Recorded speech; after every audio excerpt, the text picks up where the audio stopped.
For cheap gold, items and other boosts for Diablo 4, visit aoeah.com. Check out the link in the description, you get 3% off with the code ARIAT. Hello and welcome everybody. As you can see, I also got access to the Path of Exile 2 beta, and I haven't regretted it so far. Since I guess some of you are also playing, I'm presenting my first starter guide for the Sorceress yet.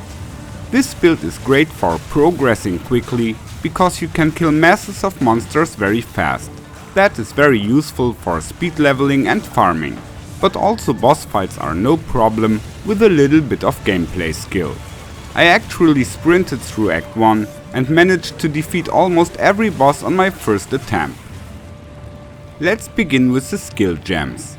The two most important skills for this build are Firewall and Spark, and conveniently you can use both from level 1. Firewall only requires one support gem, Arcane Tempo. Any other support gems are unsuitable for our purposes. Spark on the other hand should definitely get Pierce, and you can also add Conduction once your mana can sustain it.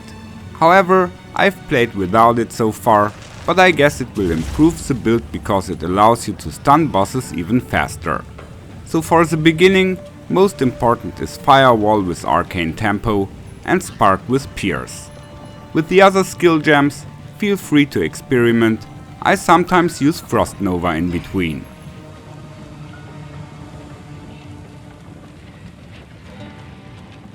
Now let's look at the passive tree.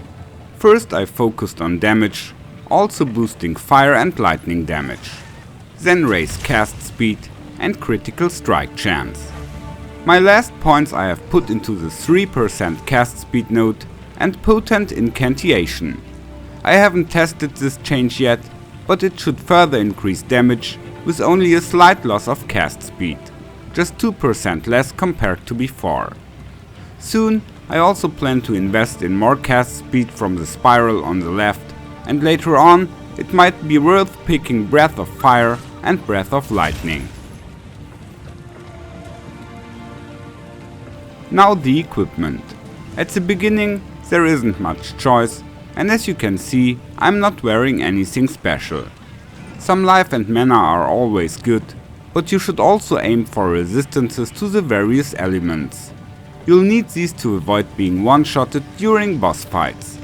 It's also smart to store gear with different resistance types in your stash, so you can swap them in for specific bosses.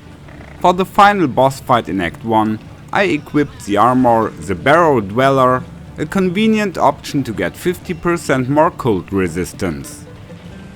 Now let's talk about the playstyle. Firewall is a stationary attack that deals a lot of damage over quite a large area, but enemies often just step out of it. Spark is great because its random movements make it hit a wide area, but its damage isn't that high. We can eliminate these drawbacks by cleverly combining the attacks. Here are the 3 main strategies I recommend. Obvious things first, cast Firewall in front of you and fire sparks through it to make them deal additional fire damage. You can also run around your target and repeatedly cast Firewall in the center. Enemies will circle in the flames and burn down. This tactics works well for boss fights in small spots. Throw in some sparks for extra damage.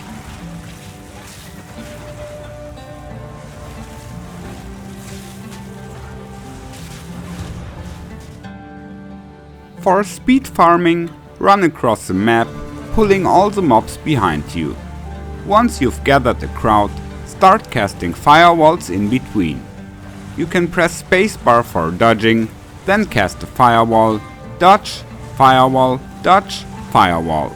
You can repeatedly alternate, and when you need a break, pick a good spot, cast one last firewall, and spam sparks until everything is dead. If you want to farm a map with high monster density repeatedly, you can of course relog. Or you can leave one monster alive and let it kill you in the end. Then you will respawn at the checkpoint and all the mobs are alive again. This trick isn't viable in hardcore mode of course, but in softcore it seems to have no drawbacks. You don't lose experience or anything else. A potential upgrade for this build would be an additional skill with high single target damage, ideally a projectile you can shoot through the firewall. Since the spells which are currently available don't offer a satisfying solution, I tried a bow as well, and I found out that you can snapshot missing attribute points. Higher tier bows require lots of dexterity, but you can obtain it by the quiver. First equip another bow, then equip the quiver with the plus dexterity, and finally switch to the better bow.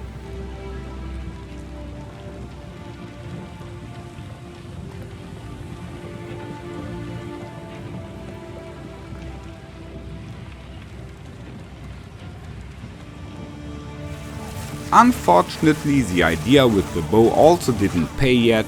In the end, I still don't use it.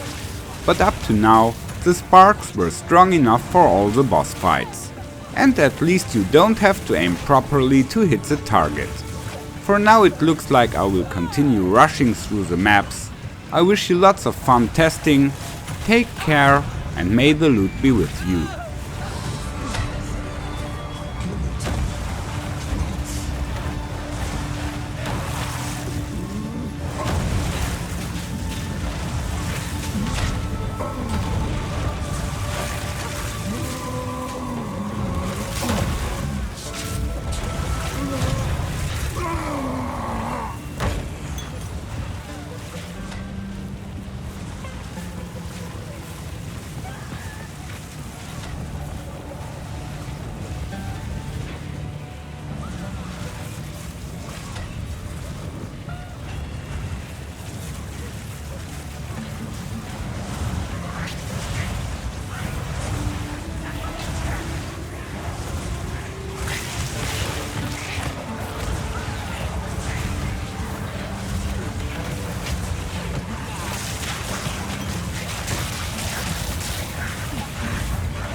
Follow me.